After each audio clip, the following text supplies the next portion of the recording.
Очень часто мне задают вопрос, можно ли устанавливать камин в квартире. Здравствуйте, меня зовут Зубков Вадим, я инженер и практикующий мастер по установке камина в печи. Я хотел бы ответить на этот вопрос утвердительным ответом. То есть, да, возможно устанавливать камин в квартире, и многие люди это делают, но как устанавливать и где устанавливать, мы сейчас разберемся. Что же говорят нам нормативные правила? Правила говорят о том, что мы можем предусматривать камин в помещениях одноэтажных.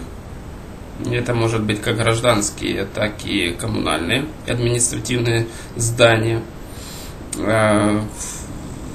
Это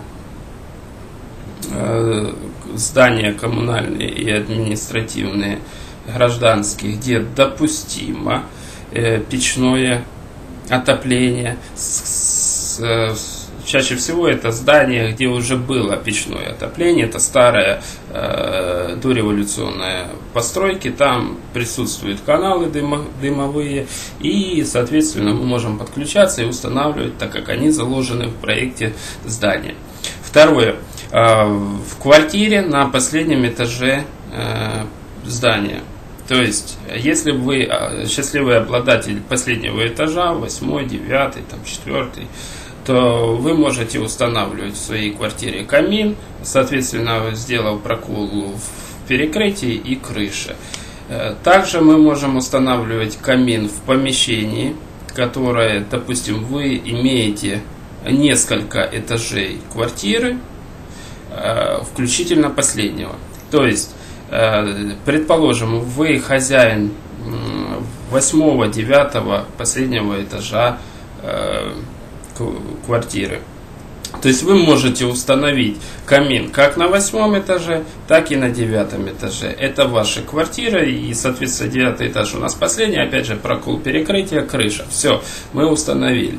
Также мы можем установить камин на мансарде этаже. То есть, если у вас идет, допустим, 9 этаж и технический этаж, то, соответственно, мы можем установить еще на техническом. Да. Также,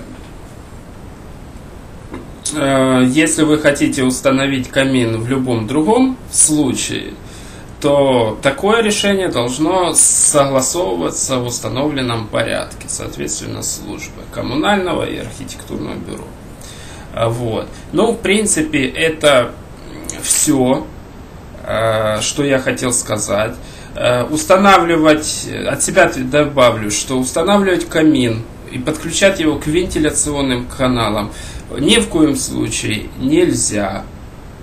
Установка дымоходов по фасаду с лицевой части улицы согласовывается с городскими службами или службой архитектурного бюро города. Это однозначно. То есть вы должны понимать, что если вы по фасаду вытаскиваете дымоход, надо затратить финансы. Да? Вот.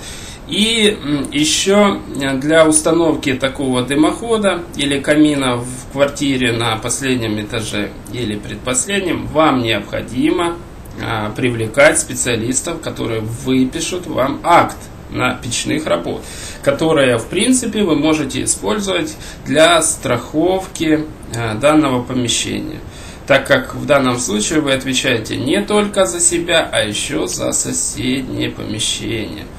Ну и все, у меня все, спасибо, до свидания, до новых встреч.